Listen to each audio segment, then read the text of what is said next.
I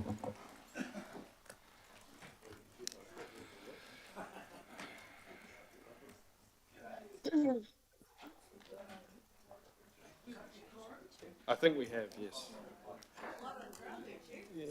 Yeah. Look what that went.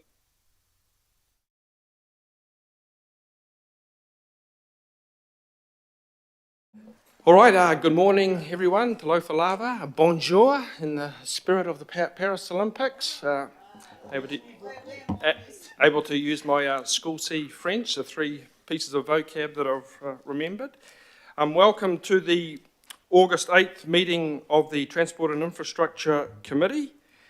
We've got a good turnout of people and public input today, so without any further ado, we'll get through some of the formalities and listen to our guests from the public. So we have a number of councillors who are online.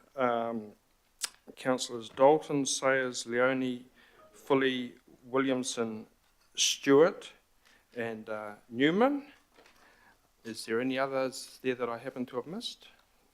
No? Okay, so we'll go to apologies. We've received apologies from Haukura member Brown, and we have apologies for early departure from Councillor Hills. Is there any other apologies? I have to leave before 6. 6, okay. 5 actually. Well, and I will second or move the apology. Okay, so I'll move them, seconded by Councillor Filipina. All those in favour? Aye. Aye. Against? Carried. Item 2, declarations of interest. Any declarations other than the obvious interest in our presenters that will become evident? So there's none. Confirmation of minutes from the open and confidential and extraordinary meeting. I'll move that. Seconded by Councillor Fletcher. All those in favour? Aye. Against? Carried. Okay, item 4, petitions. There are none, which brings us to the public input section of the meeting. So we had 6 requests received, 5 approved, 1 decline that will be deferred to the September meeting. So where we can't accommodate people, we try to give them first cab off the rank status for the next meeting. And we have the first presenters today, and because of the large number of people, we'll try to be reasonably strict on the 5 minutes. So the bell will go maybe after about 4 minutes 30, and we'll just have a couple of questions, if you don't mind, Councillor, so we can get through all our presenters today. And the first one up is Equal Justice Projects, who wish to address the committee on the proposed policy change concerning the Auckland Transport Climate Change Policy. And we welcome Katharina Van Heist and Phoebe Mora. Welcome, ladies. And if you just turn on the little red button to the right of the speaker when you speak, Councillor Hills will show you how to do that. And the floor is yours. Welcome.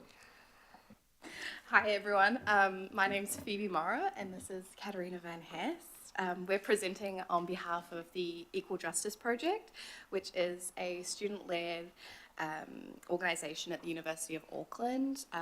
We have a strong interest in climate action and intergenerational equity. Last year we came and spoke to the Board of Auckland Transport about the revenue generating advertising policy. Currently that policy prohibits the advertising of alcohol and gambling, but not fossil fuels, and we're asking that Auckland Transport limits the promotion of fossil fuel emissions in their revenue generating advertising policy, including the advertising of petrol and diesel cars, airline flights, and other fossil fuel sponsorships. And we're coming to speak to the committee because such an advertising ban might also have wider implications across council as a whole. We believe a policy to ban fossil fuel advertising would encourage a reduction in Auckland's greenhouse gas emissions and position Auckland as a more climate conscious city in response to the climate crisis. In our research, we have found that advertising has an undeniable influence in shaping public perceptions and actions. We acknowledge there may be financial incentives to allow high carbon advertising. However, we believe council should be leading and limiting any promotion of unsustainable high carbon emission practices on all its assets and event sponsorships, especially Auckland transport infrastructure, facilities or services, such as on buses or bus stops. We believe Auckland Council's climate plan and Auckland Transport revenue generating advertising policy should be in alignment. Auckland's climate plan currently aims to responsibly manage climate-related risks and impacts, and additionally, harmful advertising under Auckland Transport's revenue-generating policy is already restricted, including the prohibition on advertising of alcohol and gambling. In terms of international influences, in June of this year, Antonio Guterres, the Secretary General of the United Nations, called for global action to prohibit the enabling of planetary destruction through the banning of advertisements of fossil fuel products globally. Bans of this kind have already been implemented successfully in other countries. So France has passed a national ban, a law banning the promotion of petroleum-based energy products, coal-derived energy and carbon-containing hydrogen. The Netherlands have prohibited advertising of fossil fuels, holiday flights and non-electric cars on all buses, bus shelters and billboards. And most recently, the City of Edinburgh has banned adverts for airlines, airports, cruise holidays, cars and vans that produce tailpipe emissions.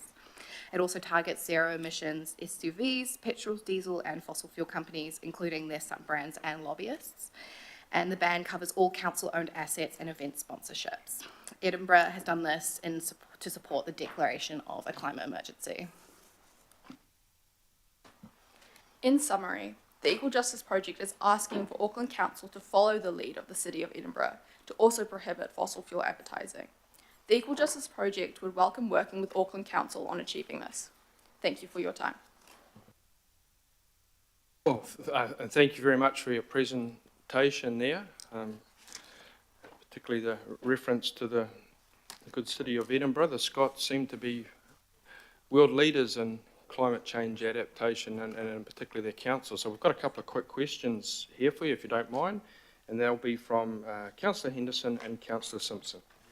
Thank you. And just leading off, I would love to move this if possible. I headed up the education section of EJP when I was in law school. So just a fantastic organisation. Thank you so much for coming. Yeah, look, I guess my question is to you, Chair, just around process, because this seems extremely sensible, and I'm just wondering how we can commission advice offered. I know we're in the public forum section, so I'm just not sure how to move that forward, but it just seems like a slam dunk. Yes, so in cases like this, after the meeting, we will communicate it to usually to AT, sometimes NZTA, and ask for response back. So we'll pick that up, Councillor Henderson. Yeah. Okay, Councillor Simpson. Oh, thank you, Chair, because my question was, have you spoken to Auckland Transport about your request? Last year, our advocacy team approached Auckland Transport and I think got a little bit of pushback.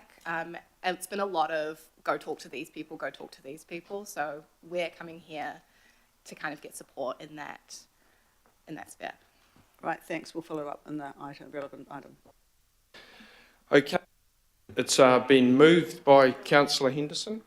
Yeah, we're trying to. Okay, we're trying to get through this quick, but the presentation was fast. So, Mr. Mayor, you go. Yeah, well, the presentation was very quick. I noticed in France, you think that's laudable. They've got nuclear power there. How do you feel about that? I think France and New Zealand have very different approaches to nuclear power overall. We have it obviously banned here.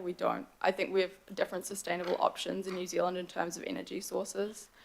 So yeah, I think they allow the advertising of it, I think, but we don't need to do that because we don't particularly have nuclear powered energy here. Yep.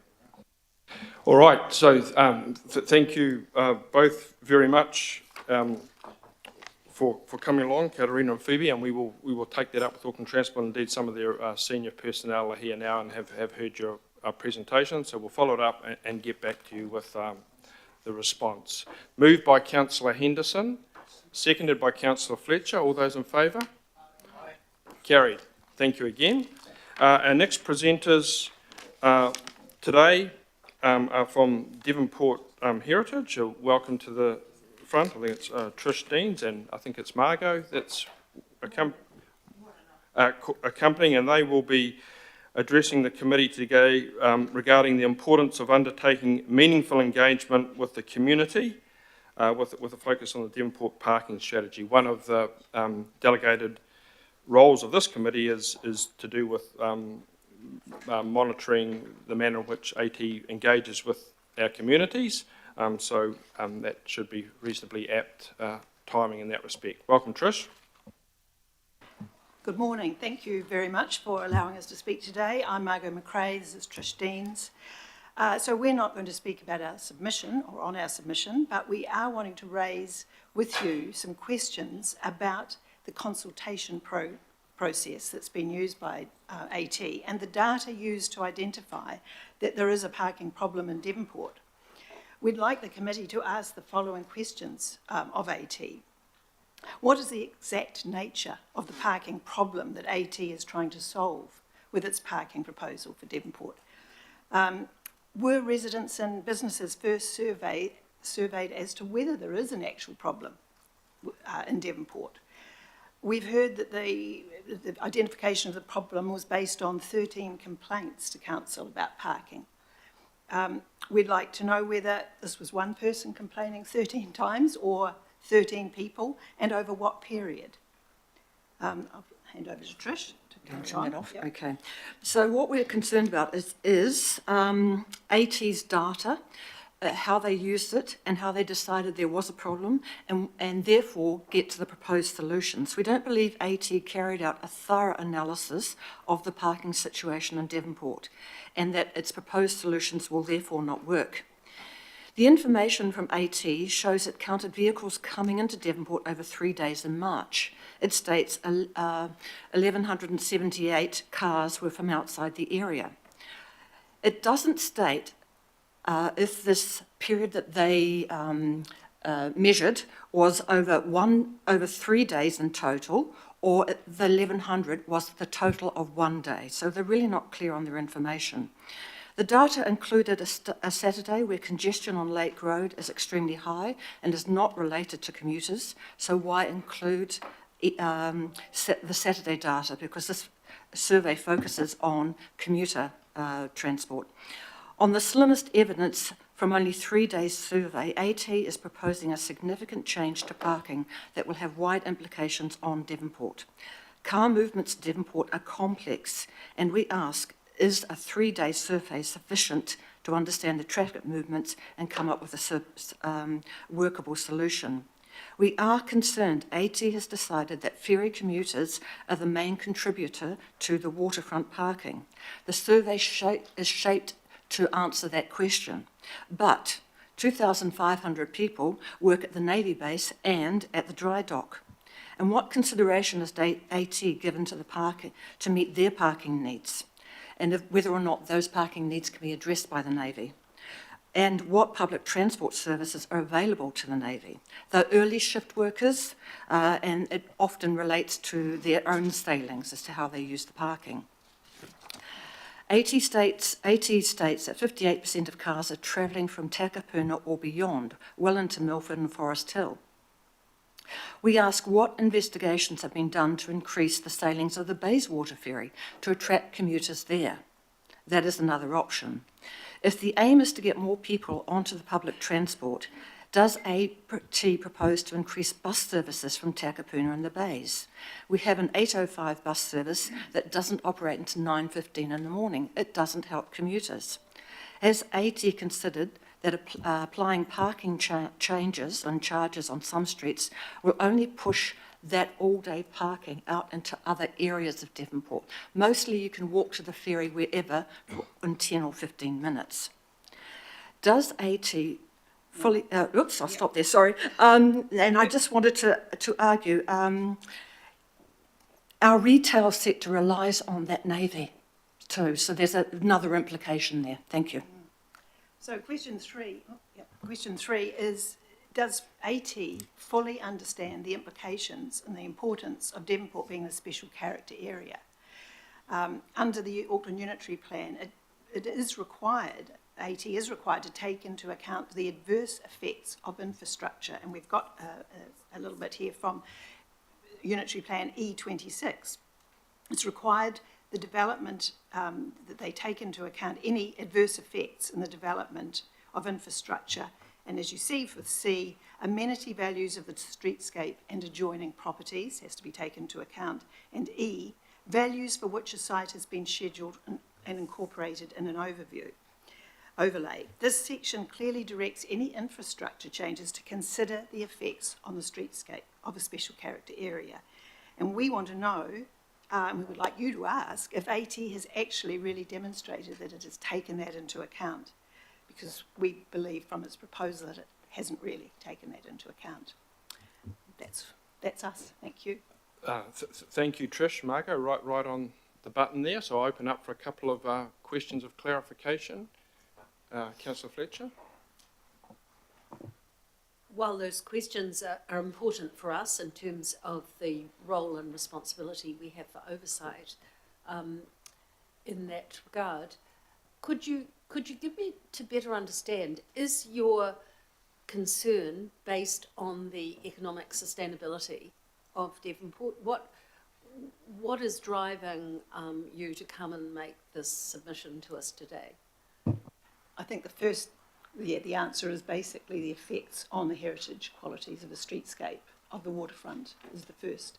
But I don't think that the economic thing has been looked into enough, because we can't tell how much they've surveyed local businesses. Is it being pushed by local businesses complaining? We can't tell that from the data that we've seen. And that would be for them to answer. The main street has just 2-hour parking. It doesn't have meters. It has 2-hour parking, and it's surveyed by traffic wardens. And that works really well because you can get parks in the main street, and that is what drives the businesses. So it's questionable, and that's why we don't have enough data to understand whether it is an economic thing for the businesses, which we question. So our worry is that they're making a major change for what problem? Thank you for explaining that. I guess a lot of us are concerned about the way that there's been this exodus of people to the malls, and it is a worry for our main streets. But no, that clarification is very helpful. Thank you. Finally, Councillor Simpson. Thanks, Chair, and thank you first for the work that you do in the heritage space. It's appreciated. Local town centres are under the auspices of local boards, so I'm keen to know what discussion you've had with the local board and what was their response. Their response, we went and presented the other night to the local board in the community forum. They feel they can't comment until they've received data from AT. Results of the survey, when they see that, they'll make a comment, but we certainly let them know our views. Thank you, Councillor Simpson. So, Councillor Hills, you want to move? Thanks. Seconded by Councillor Darby. And there actually is a topical update later in the agenda to do with Devonport parking and the AT update. So there certainly is an opportunity to pick up some of those questions there. So it's been moved and seconded, and we will forward them as well, needless to say. All those in favour? Against? Carried. Okay, thank you very much, Trish and Margo. Thank you for your time. Our next presenters are actually online, hopefully, and they will be, it is Lindsay Horn and Darren Davis, who will be presenting on Future is Rail in relation to the long distance passenger rail advocacy group regarding the possibility of Te Huia stopping at Pukekohe train station this year. And yes, I think we have our presenters there. Darren and Lindsay, welcome. The floor is yours. Kia ora koutou everyone. Thank you so much for having us and for allowing us to join online. Unfortunately, Darren and I are out of Auckland this week. Just quickly, we had some slides available. Oh, I see I can share. So I'm just going to share screen with you. Cool. Just checking you can see the slides on screen there. I'm hoping you can. Yes, yes, we can. Yeah. Oh, great. Thank you so much. So Darren and I are here on behalf of the organisation The Future is Rail. We're an advocacy group that calls for more long-distance passenger trains in New Zealand, and we really strongly support interregional rail, particularly in the Golden Triangle. And we hosted a conference last year. It was a sellout conference and had all of the major political parties involved supporting the different concepts around interregional rail and the Golden Triangle, and obviously connecting Auckland to Hamilton was a key part of that as well. So we're here today to talk to you about Te Huia, the train that connects two of our largest regions together, obviously Auckland and Hamilton. It's a really important service, and it does a really amazing job of connecting those two economies together, as well as promoting those social connections and creating different transport options and resilience as well for these two regions. And we know that it's much more than just a Hamilton commuter train. The customer service data is really telling us that while there are a lot of commuters on there, it's also a lot of students. It's a lot of people travelling for shopping, for healthcare services. A lot of parents will put their children and teenagers on there to visit friends and whānau as well. So it's used by a lot of different people for a lot of different reasons as well. And it's a really great service. It's got Wi-Fi, it's got tables on board so that you can work. It's got a cafe, it's got a licensed cafe for that 4 p.m, 5 p.m slot as well. And the key thing I also wanted to note is that it's not just being used by people from Hamilton. So almost a quarter of all of the patrons are actually Aucklanders using it to travel to the Waikato as well. So it's a really great service. I could wax lyrical about it, but the key thing I want to talk to you about, it's also doing really well with its 2-year review. So it's exceeding its patronage targets and its emission targets as well. So it's going really well. The only issue is that it's still on a trial for its funding. So we have funding secured until 2026. And my team has been putting a bit of pressure on Waikato Regional Council around looking at the different options it can do to secure the future of Te Huia. So I've been talking to them about increasing services, what bus connections they can do, how they can make it an even better experience on board. And now we're here to talk to Auckland as the other key partner involved with Te Huia, because there's things that Auckland can do to also support the service and make sure it's running really well so that when 2026 comes around, it's just a no-brainer for the service to continue and increase and get even better. So we're here today to talk to you about 4 different ways that you could support the service to secure its future. The first is a Pukekohe station stop en route to the city centre 6 months in advance of the metro trains.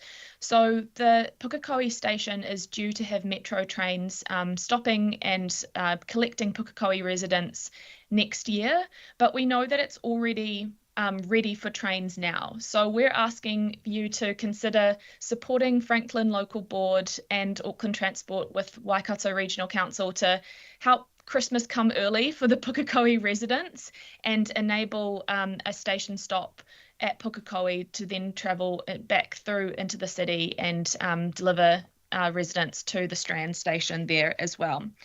So that's our first ask of you. The second is that you continue to support Te Huia travelling through the Auckland network once the City Rail Link opens.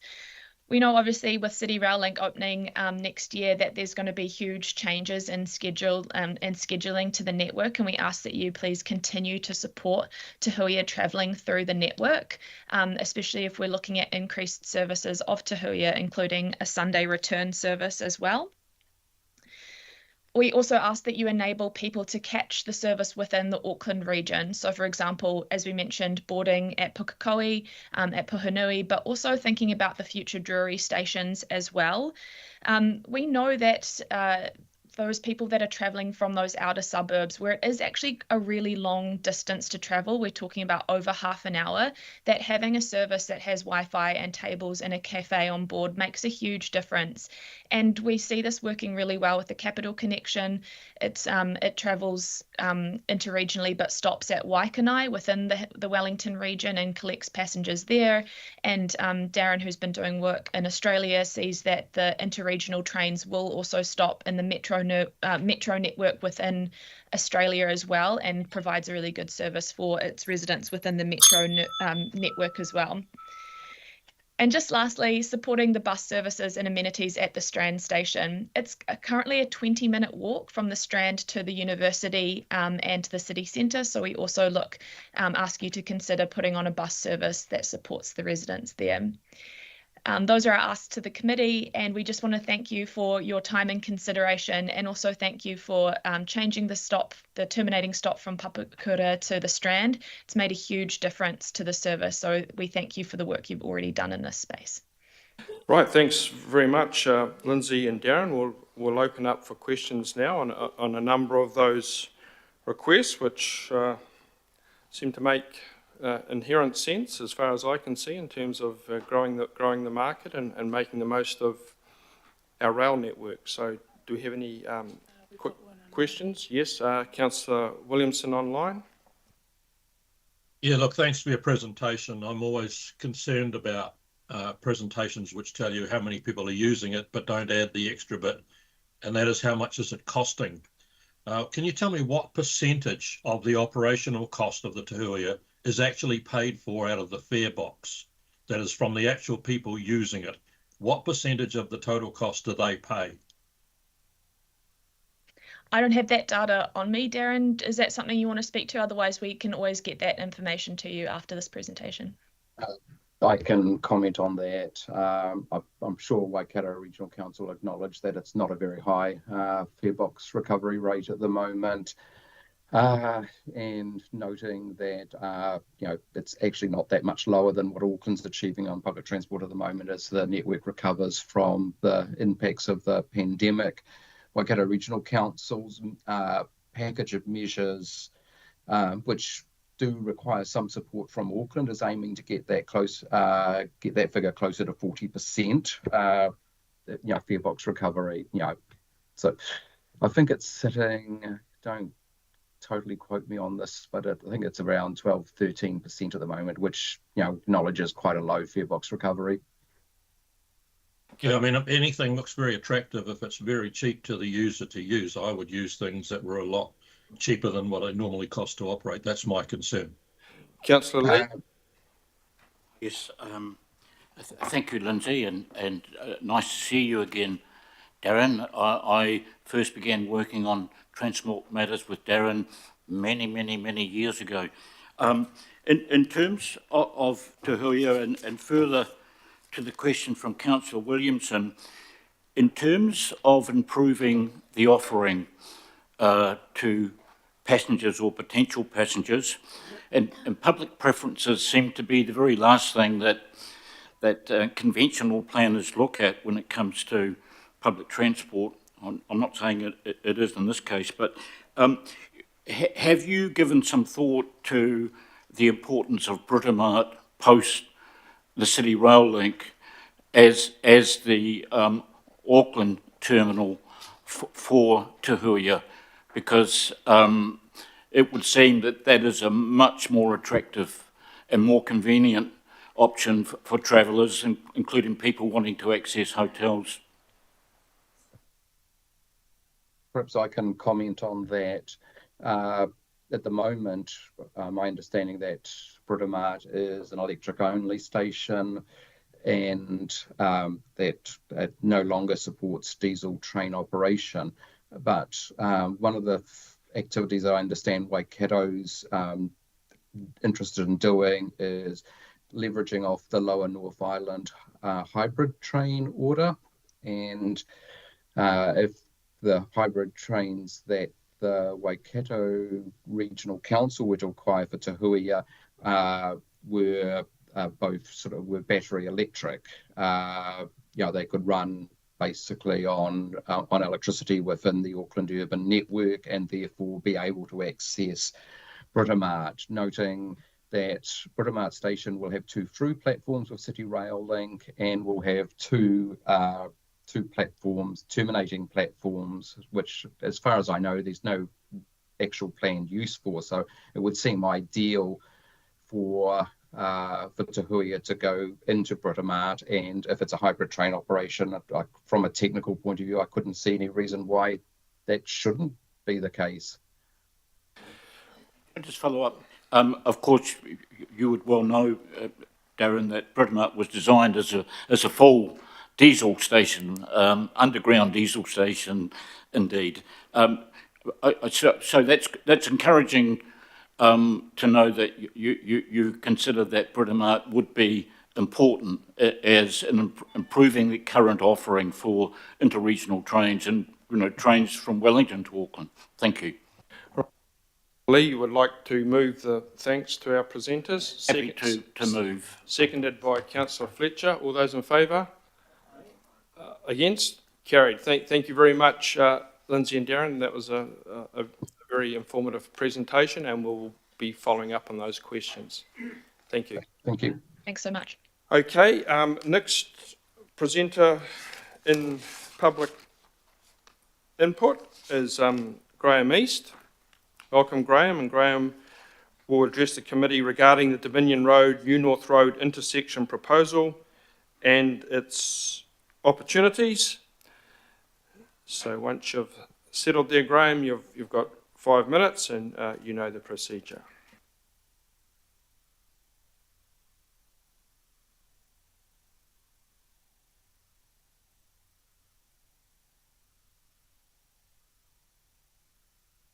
Right button.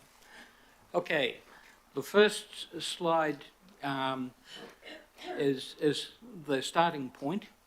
As one who's been advocating for some serious money to go into level crossings for 20 years, it was very, very gratifying to see the $600 million that was allocated in the LTP, specifically to grade separate the Takanini level crossings, which will complete the level crossings on the southern line, at least as far as Papakura. Great, but the western line has 15 level crossings, and at the moment no one has got the foggiest idea how that's going to be funded. There isn't 1 cent allocated anywhere for that purpose, and that's why I'm here today. So, do I push the right-hand button? Which button do I press to move? The right. Well, I have. Just pointed back. Right. So, I used to be on the Albertine Local Board, and in 2014 they adopted my notice of motion to demolish the multi-level Dominion Road, New North Road interchange, which most of you will be familiar with, and most of you will probably have wondered what the hell it's doing there. It's unique in Auckland, in New Zealand, to have such a complex multi-level interchange for 2 ordinary roads to meet. And that's because it was designed for an 8-lane motorway. I say 8-lane motorway, which was going to run parallel to Dominion Road, north-south, through the middle of the isthmus. That was cancelled in 1970. So the purpose of the interchange has gone, and my idea is to replace it with a perfectly ordinary at-grade crossroads intersection, freeing up several hectares of land. That's the first page of my notice of motion. I have included it, I think it's available on Nexus. So there's a outline map of the area. The pink areas are owned by council and are surplus to requirements from a transport point of view. They could be sold. Once we've got a proper plan for them, I don't mean just willy-nilly sell them. And to that end, the planning department got very interested and wound up commissioning a study by the Auckland Design Office. That's the first page. The whole plan, again, is available online if you want to go through it. There's 24 pages. I've just got 2 pages here. First one illustrates the basic concept. The upper diagram is the situation in 2016. 800 people living in that blue area, 820 employees. The potential is, in that slightly larger area, to accommodate 8,000 people and 7,500 employees. And that is their estimate of the value of the freed up land, 95 million. Now that is almost a decade ago, and as you all know, real estate prices have been going up and up and up. So that 95 million, there's probably more like 150 million as a potential source of income for council. What I'm proposing is that once the interchange is replaced, it then means that at the moment there's a limited number of moves you can do between New North Road and Dominion. You can't do all possible moves. You have to use side streets to get around it. Now it would be possible to do all possible moves, and so therefore the George Street level crossing, which is just 200 metres to the west, could simply be closed. Boof. No expense. Normally council would spend tens of millions of dollars on a grade separation. This one comes for free because you've already facilitated it. The trick is what to do with the rest of the money. I'm suggesting that it be earmarked specifically for level crossing removals. As I said before, there is no money at present available to deal with the Western Line level crossings, which are estimated to cost over $1 billion, possibly $2 billion to deal with them all. This could make a start. Morningside Drive is my suggestion, but there may be others that could be considered. If Morningside Drive was sorted, that would mean there would be no level crossings on the first 5.5 kilometres of the Western Line, because they'd all been grade separated one way or the other. And that's me. Thank you. Thank you, Graham. Right on time again. I'll open up some questions of clarification from Graham's presentation. Okay, do you think you've wowed everyone with your analysis? At least one question. Graham? Okay, thank you, Graham. Oh, I'm absolutely stunned that no one wants to ask a question. You've explained it too well. Okay, I'll move thanks, and seconded by Councillor Fletcher. All those in favour? Aye. Against? Carried. Thank you.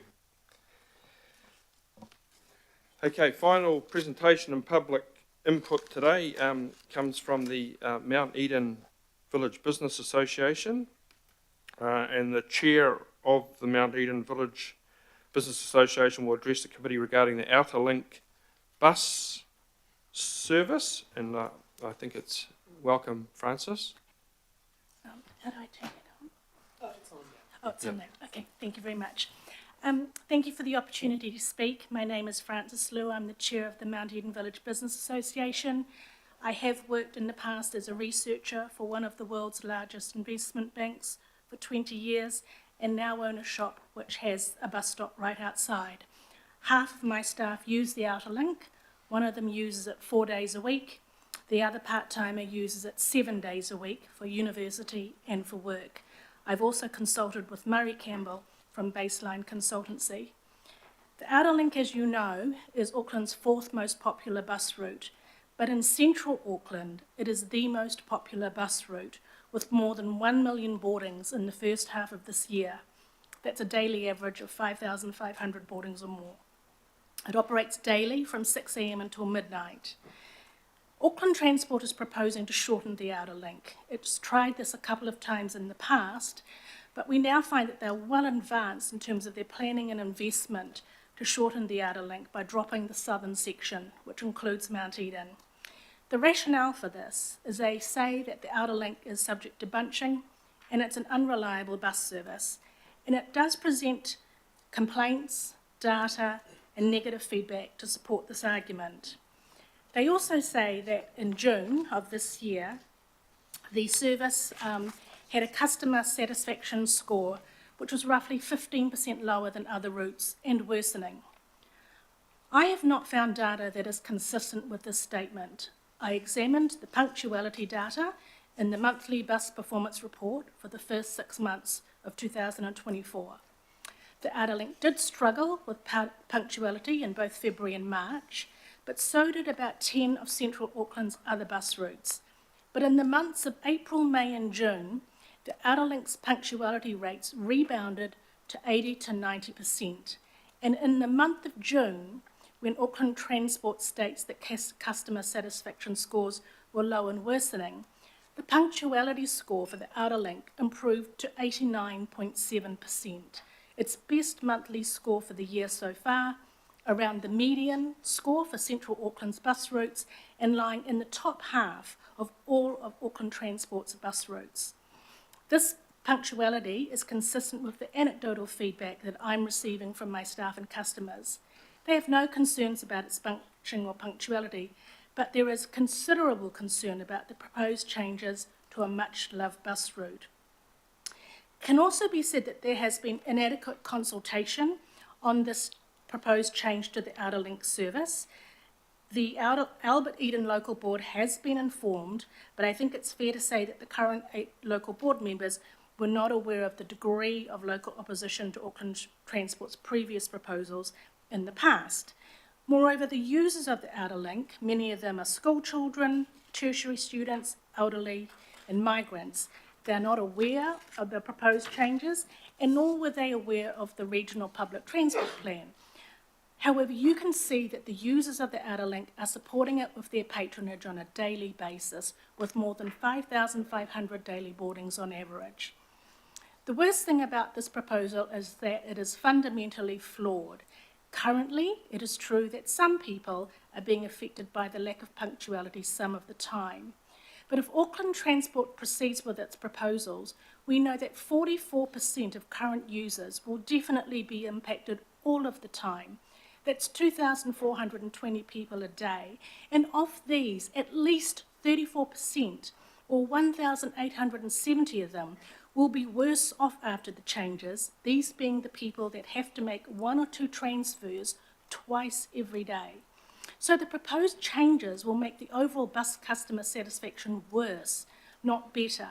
And even for the people in the northern half of the Outerlink, they may not end up much better off because they could still experience bunching in places like Ponsonby, Parnell and Newmarket. We're concerned about the school children, although there is an indication that there'll be a new school bus service. What happens to students with appointments and extracurricular activities outside the standard school hours? We're concerned about the early morning and the evening users. What about the people who use the Outerlink before 7 a.m. in the morning and after 7 p.m. in the evening? These are over 500 users per day. There is no evidence that there have been live trials undertaken by Auckland Transport to justify this action, and we know that Auckland has more transport projects than it can afford. With the benefits of the proposed Outerlink changes being so tenuous and the disadvantages being so pronounced, I recommend that work being undertaken on the Outerlink cease immediately so that more money is not wasted. The proposed changes will leave between 34 to 44% of its users worse off. Oh, thank you, Francis. That was a very articulate presentation. 2 questions, Councillor Fletcher and Councillor Ferry. Thank you, Francis, for outlining the matter from the Business Association. You would be aware that there had been some controversy in 2016 and 2019 when Auckland Transport tried once before to remove the Outerlink. Without getting into the merits or otherwise of the proposal by Auckland Transport, my understanding at that time in 2016, 2019 was that the Outerlink would not be removed until the CRL opened. I'm not sure whether that's everybody's understanding, But the question I want to pose to you for the community that you represent is, did this come as a surprise? Was there any point at which Auckland Transport highlighted this during their consultation on the RPTP? Or is this something that became buried and didn't have the transparency that it might have? Well, as I mentioned, I believe the Albert Eden Local Board was kept informed as to Auckland Transport's actions, but in terms of the users and previous submitters to previous proposals, they were not informed. There's been no consultation. So this would come as quite a surprise. It's come as a shock. Councillor Ferry? Kia ora. Can I just check that you can hear me? Yeah. Great. Yeah. Thank you. I did try to indicate my presence before when you asked if anyone else was online, and apparently couldn't be heard, so I just wanted to check that. Thank you. Kia ora, Francis. And it's really good to have you there. I'm sorry I'm not there in person. I go to the Mount Eden Village a lot, and your shop chapter is one of my favourite spots there, so it's really good to have you here. What I wanted to ask about was, so Councillor Fletcher and I had a briefing yesterday from AT, and I understand they're going to share some information when we get to their items. I hope you can stick around for that. But what I wanted to understand directly from you is that I think they met with the Business Association quite recently, and I just wanted to get your perspective on that and how that went, if you don't mind sharing that. Thank you. Yes, they did offer to meet with us online, and they provided both a presentation and were open to answering questions.